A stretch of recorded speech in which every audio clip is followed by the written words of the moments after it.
What is up, Waffle Gang? I do hope you are well. My name is Mark, and today we're checking out some more r/AmITheButtHole.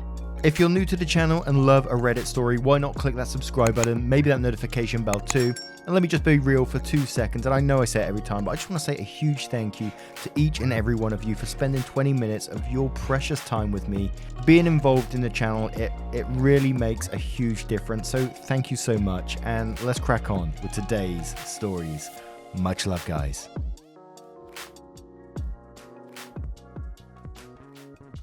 Now, I saw the title of this one and I got a bit excited, I gotta say, and it's from Icy Reserve 6995 titled, "Am I the arsehole for deleting my friends' wedding photos in front of them?"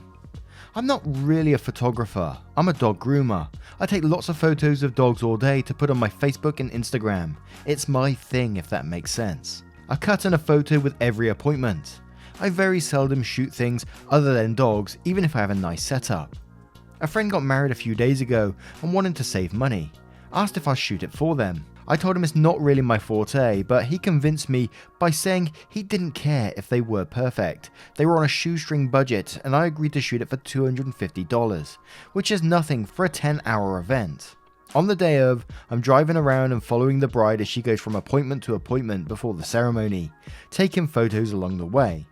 I shoot the ceremony itself, and during the reception, I'm shooting speeches and people mingling. I started around 11 AM and was due to finish around 7:30 PM.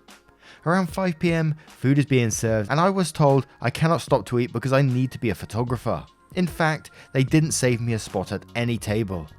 I'm getting tired and at this point kinda regretting doing this for next to nothing. It's also unbelievably hot. The venue is an old Veterans Legion and it's like 110 Fahrenheit and there's no AC.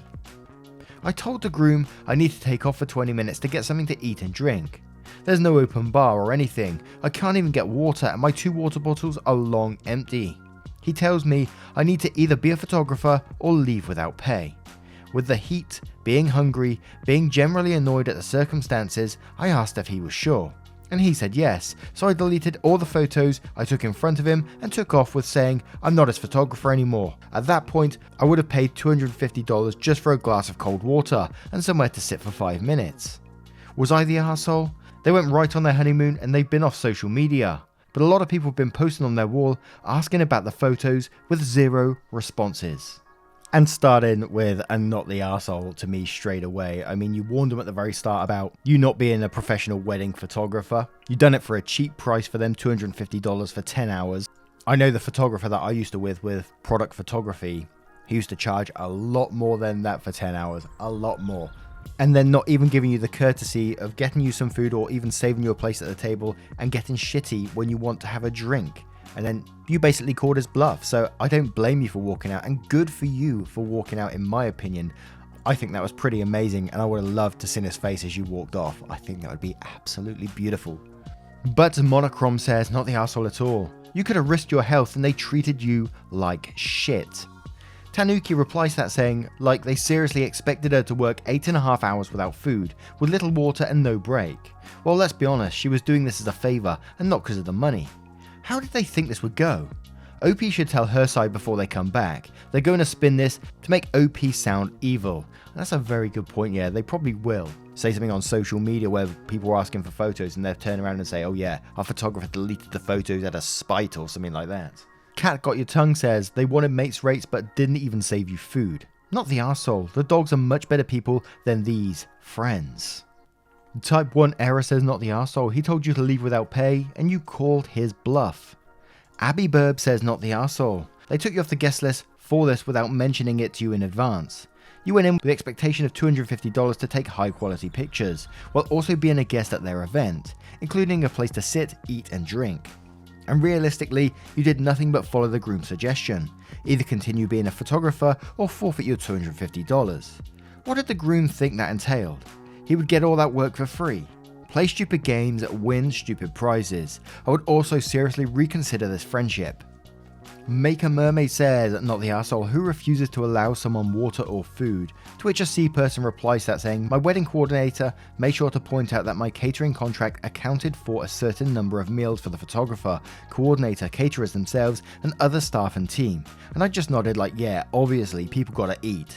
When she told me that apparently it was not obvious to other people, so now they have to write it into contracts, like damn, who doesn't feed people that help them have what should be the best day of their relationship?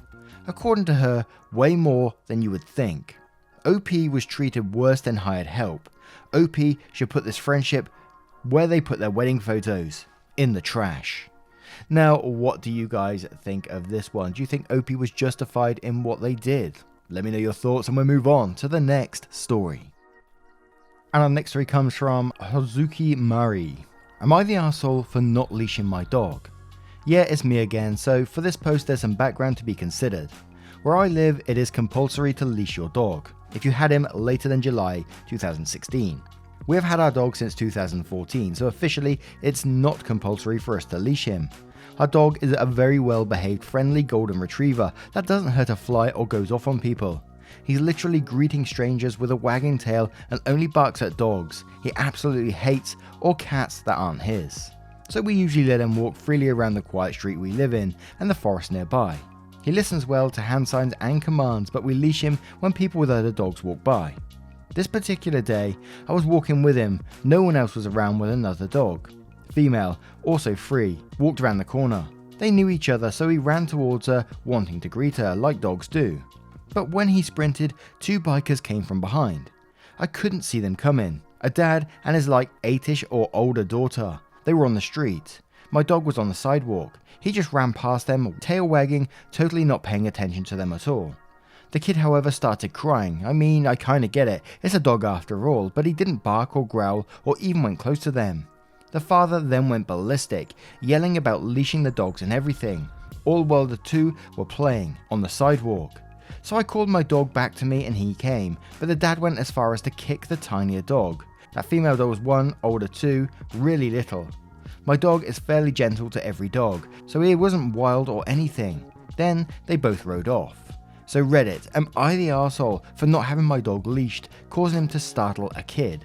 And we're going to cover the weird thing that I found in this story, which was about the rule as well. So One Mike Nation asked, info, where are you from that dogs don't have to be leashed based on their age? And because I thought, wow, how's anyone going to know about the dog's age? But Hazuki Mori replied to that, Germany, Berlin more specifically.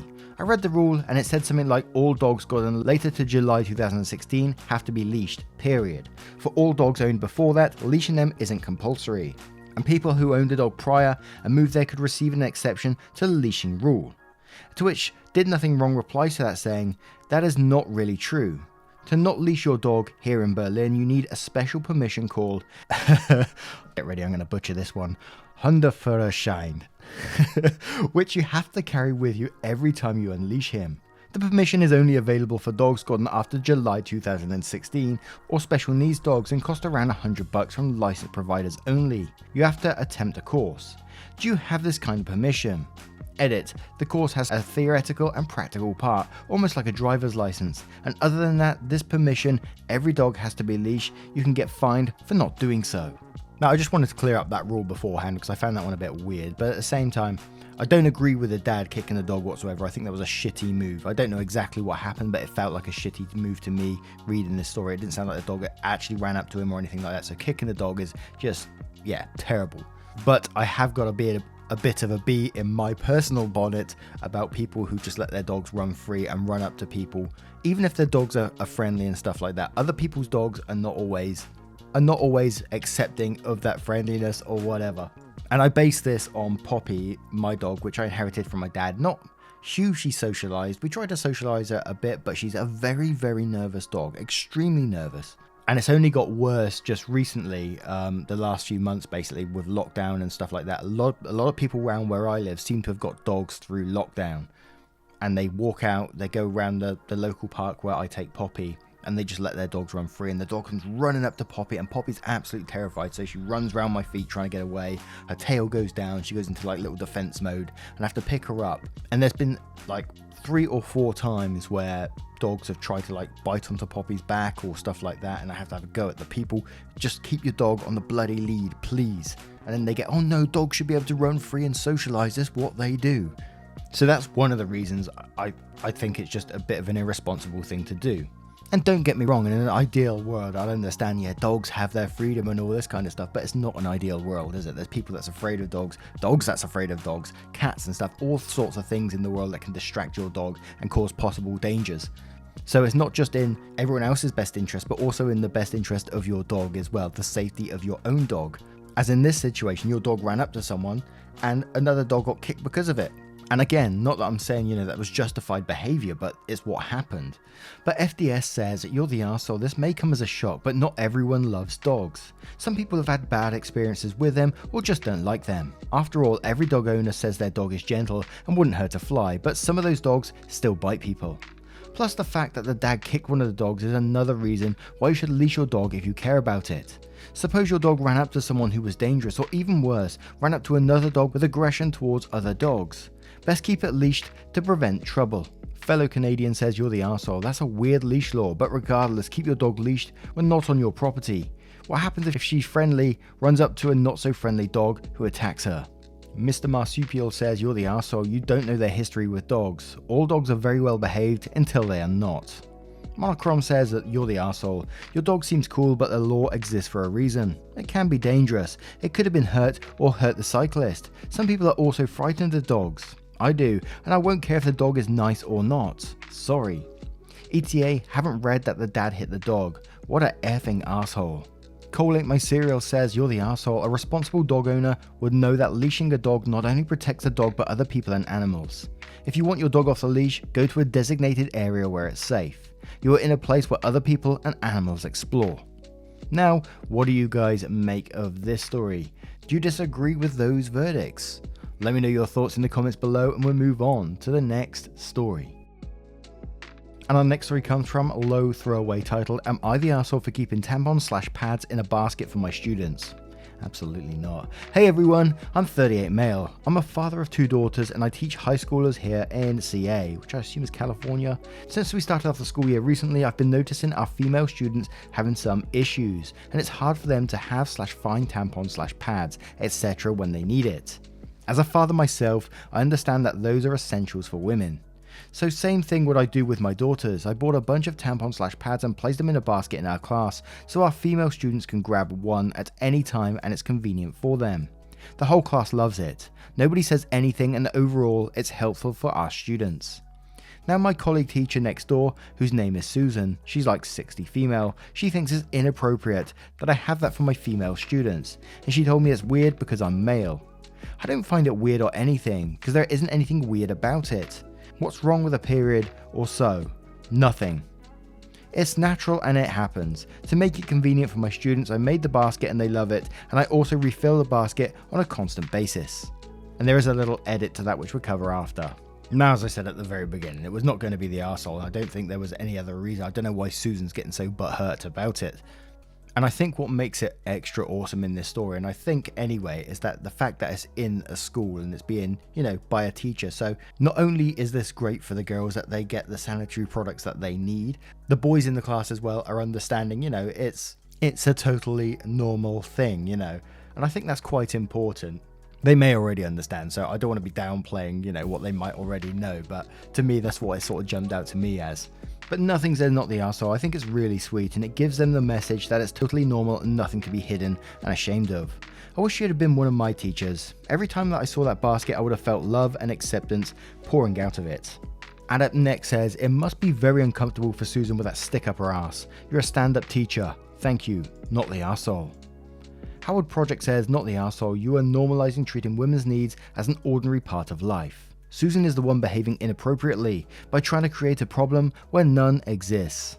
And we're finished with Strike Badger, who says, not the arsehole. It probably is a bit awkward for the students because they're teenagers and everything about their changing bodies and the fact that people know about it can feel awkward. The fact that their teachers, male or female, know about these things is awkward. There's nothing to be done about it. Awkward's just what that age is. It doesn't mean it's not useful for them, and they're not grateful that you've made the basket available to them. No questions asked and no comments said. It does raise a bigger question of why these are not simply available for their use in the bathrooms, of course. Maybe Susan can be redirected to that fight instead. You'll remove the basket when these items are present in their bathrooms for students' use. Now, what do you guys make of this one? I also know of a local charity myself that deals with these kind of things, like about getting these products into schools, and not only for schools, but girls that can't afford them as well. So I think that's fantastic. And the little edit says, some kind Redditors are sending me messages asking for my Venmo so I can buy more pads/tampons for the class. First off, thank you so much, but I don't need the money. It's all good. I make a good living from teaching here in CA, so buying pads and tampons isn't expensive for me, but I appreciate it. Now, what do you guys make of this story? Let me know your thoughts and comments below, and we'll move on to the next one. Now, our next story comes from SpoiledAd4335. Am I the arsehole for siding with my stepdaughter's dad against my wife and exposing her lie? I, male 37, have been married to my wife, Regina, for 3 years. I have a 16-year-old stepdaughter named Becky. She's the loveliest and has the most generous heart. Her dad, Regina's ex-husband, Brandon, is a nice dude and we get along just fine due to the fact that we see each other often, and also because Becky joins us for activities, which is always exciting. However, Regina just hates Brandon and always pushes me to have bigger involvement in Becky's life than him, which is illogical since he's her dad before I came along, but that doesn't mean I'm not doing my best to be a father figure to her. So Becky's sweet 16th birthday was days ago. Brandon couldn't attend due to work, but he came over and gave Regina the gift he bought Becky, which was an expensive bracelet, and asked her to hold on to it till Becky's birthday party to give it to her and say it was from her dad. Regina said okay, and he left. I was sitting nearby when they had this conversation. Regina then said she was planning on telling Becky that the bracelet her dad got her was from her. I said no, that's wrong and unfair to Brandon and Becky if she ever finds out that Regina lied about the bracelet being bought by her. She said she won't find out, but I firmly stated if she tried this I'll shut her down and tell Becky the truth. She gave me an I dare you look and went about her day. The party came, and when Becky started opening gifts, Regina handed her the bracelet and told her she bought it for her. I was shocked and I didn't think she'd actually go through with her plan. Becky asked about her dad's gift and I flat out told her he already sent her this bracelet and that her mum lied about buying it when it was Brandon who brought it. My in-laws and Becky's friend were stunned. Becky asked Regina to confirm, but Regina lashed out at me and denied till I showed them the receipt that came with the box, and it was under Brandon's name. Regina threw it, but I retrieved it from the trash. Becky started arguing with Regina and left the room crying, and the party was pretty much over. I literally got yelled at by Regina and her parents, calling me awful for causing drama and accusing Regina of theft and exposing her in front of Becky and her friends. Regina guilted me for not playing along and siding with Brandon against her. She told me to stop advocating for this guy like we're buddies. I said poor guy did nothing wrong and didn't deserve to be alienated from his daughter. Becky hasn't spoken to Regina ever since and is waiting for her dad to come to visit, and Regina isn't talking to me, but me and Becky are good. Am I the arsehole? Did I mess up? Time to answer some questions and add some more information. 1. Regina says my friendship with Brandon is weird and always seems to be looking for a reason to start an argument between me and him, but he's a good guy. 2. My sister-in-law told me that this rivalry Regina has started when Brandon's now wife came into the picture, but most fights are between Regina and Brandon, not his wife. 3. The reason for Regina and Brandon's divorce is, like Regina said, infidelity on Brandon's part. Not sure about this, but that's what I've been told by her and in-laws. I can kind of understand why Regina's probably upset with Brandon if this infidelity thing is true. And she doesn't have to talk to Brandon, she doesn't have to be involved with Brandon, which it doesn't sound like she is, because she dislikes him from what's in this story. But trying to get her daughter to go against him and trying to turn, OP against him as well, is just not on. And the whole plan was just a wild one to me, that she was going to hand over this bracelet, claim it, and, the daughter's going to see her dad at some point, Brandon at some point, and he's going to say, did you like the gift I got you? And she's going to go, Mum got me that. And then it's going to blow up in her face anyway. I mean, come on now. And then everyone blames you for causing drama when she's the one who done it in the first place. Not the arsehole. But Ocarania says, not the arsehole. After reading this, I seriously question, why would you be with someone like Regina? Hello Sweetie says, not the arsehole. Regina is. She will never find out. Does she think Brandon will never ask Becky if she liked the bracelet he got her? Your wife is a piece of work. Goth Penguin says, not the arsehole. Your wife is acting like a child to her ex-husband and doesn't seem to care about that it's also hurting her daughter. The Riker Maneuver says, not the arsehole. Seems to me the only mistake you made was agreeing to marry such a petty and immature woman. Abby Burb says not the arsehole. You got yelled at by Regina and her parents for causing drama. You didn't cause it, she did. Accusing her theft, okay, you did, but not unjustly, exposing her in front of Becky and her friends. You warned Regina you would. She thought you were bluffing, that's on her. Now to answer your am I the arsehole question yourself. If you have a child with Regina and you divorce, you already know how that's all going to play out. Would you want that? No, because you're not an arsehole, but oh my god, she is. And one more from Jen who says not the arsehole, your wife is not nice at all. I'm also wary of people who get upset over the truth. Now, what do you guys make of this one? Do you think OP was right to call out wife in front of everyone? Do you think he should have maybe taken her back and done it in a private space or not? Let me know your thoughts in the comments below and we'll move on to the next story. And our next story comes from Chris Throw 367. Am I the arsehole for setting unreasonable rules for when my son moved back in? My son, 23 male, Chris, just graduated college. He used to live hours away from me and his mum and younger sister, but recently moved back in with us because he could no longer afford rent. He said it was temporary and he's been here for 4 months, and that's not what bothers me, but the fact that he adds to our expenses and hasn't started working and doesn't help in any capacity. In other words, he's become a burden. I talked to my wife about how Chris has been lazy and mooching off of everyone lately and suggested giving him the push he needed to start counting on himself as an adult. She gasped, saying, how dare I imply we kick him out, but that wasn't what I suggested. I sat with Chris and gave him a timeline as to when he's expected to either start working and help around the house or move out. Till then, I gave him rules that he needed to follow till further notice, and those rules were: A. No counting on us to do basic tasks and start doing his own laundry and wash his own dishes. B. No complaining about what's for lunch/dinner and accept and be grateful for the food he eats. C. No Wi-Fi more than 6 hours a day, just like his younger sister. He kept laughing as I read him the rules, repeatedly saying, bullshit man, are you serious? I said for real and told him there was more. D. No luxuries like Netflix subscriptions and YouTube live streams unless he somehow pays for it himself.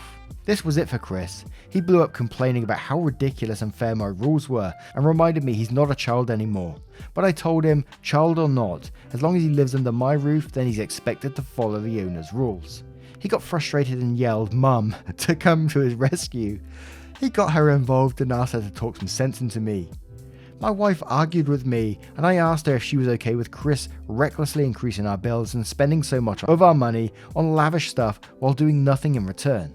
She blew up telling me to get rid of these unreasonable rules and that I should be ashamed of myself for treating my own son as an unwanted guest. I refused and told her she was enabling his unacceptable behaviour and that Chris still has a chance to turn this situation around if he doesn't like it. Plus, what does this teach our daughter? That it's okay to be lazy and an irresponsible adult. She said Chris came home with a degree, so damn right he's responsible, but is struggling, and I was making it worse for him. She finished by saying, I shouldn't be surprised if he no longer speaks to me after he moves out eventually. Am I the arsehole? Did I go too far here? Important to mention that I'm the breadwinner for our entire household, but I don't mention this a lot since we're family and this is our money.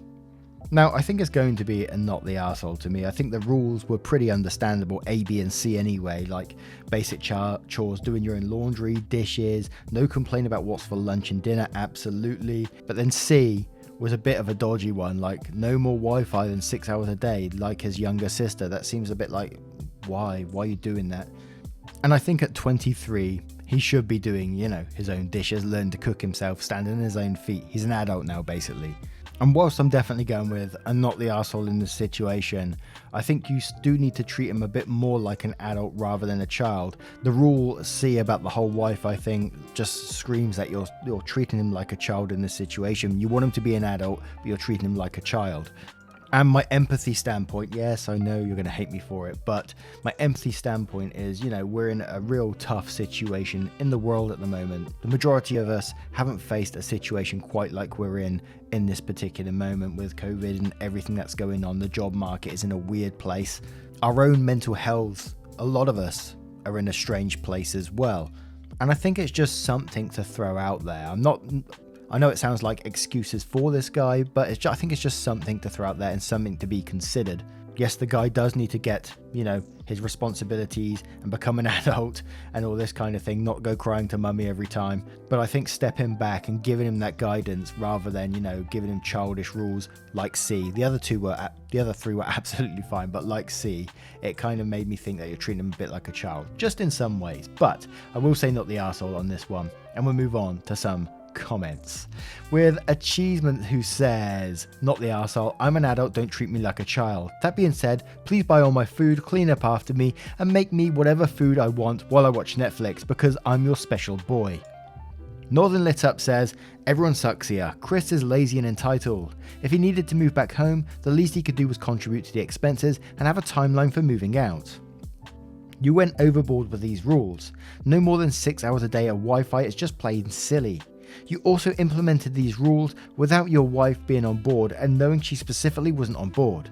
Your wife is enabling him. Daydream says everyone sucks here. Firstly, you should have agreed these rules with your wife. The rules about cleaning up after himself and doing laundry are totally reasonable. And if he wasn't doing that already at the age of 23, I can understand why you're pissed off with him. But limiting his Wi-Fi and not allowing him to use Netflix, which you presumably already pay for, I don't quite understand that. Surely limiting his Wi-Fi to 6 hours per day will restrict his job search. It would make more sense to introduce or enforce a rule where he has to prove he's actively applying for work. ZGRSSD says, only rule C seems a bit questionable. It would make sense for a limit to be based on age, if you can set that up. However, something here is not adding up. You mentioned no issue with the behavior of your wife/his mother, yet she was very defensively.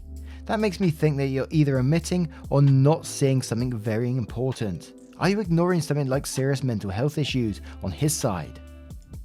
Nanny Rose says, not the arsehole, he's an adult. If he's not working, he should be contributing to the housework instead. DF Taylor says, soft, you're the arsehole. It seems you didn't align your rules with your other half, and that's where the issue has come in. I think the requirement that cleans up after himself and gets a job is totally fair, but putting him on the same restrictions as his sister, which seems a deliberate ploy to humiliate him, isn't really acceptable. And one more from Hitchin Post, who says, everyone sucks here, you're right. It seems like he needs some motivation and structure and is mooching a bit, and some reasonable rules and structures should be in place. Why, you're wrong. The rules are really poorly designed to accomplish those goals. They are designed to shut him up and make your life easier. Some of them do seem designed to infantilize him. The rules that make sense should be the ones to push him towards productivity. Things like checking in to ensure he's putting his best efforts towards seeking employment and independence. Similarly, the idea that he should have household tasks is fine. But you're making things harder for your wife by telling him to independently do some of the common tasks. It's easier for the person doing the dishes to do one more set than it is to trade out people for one table setting. Same with their laundry. Scheduling independent loads just for him makes laundry harder on everyone. The fact that you don't know that makes me suspect that you never help with laundry or dishes. A strict limit on Wi-Fi runs into another issue. If he has specifically limited Wi-Fi time, it discourages him using it for constructive things like job searching, because it cuts into time he could be enjoying it. Long story short, your instincts to impose some structure aren't bad ones, but your specific rules really do suck, and don't seem to do anything but make life harder for everyone. Now, what are your thoughts on this story? What are your thoughts and verdicts on all of today's stories? As always, I would love to hear them in the comments below if you choose to share them. A massive thank you for 20 to 30 minutes out of your time today for joining me, and if you want to support the channel further but never any pressure to do so, you can click that join button down below or click the link in the description and join up on Patreon. Thank you so much for your love, your support and your time, and I will see you in the next one. Take care guys, much love.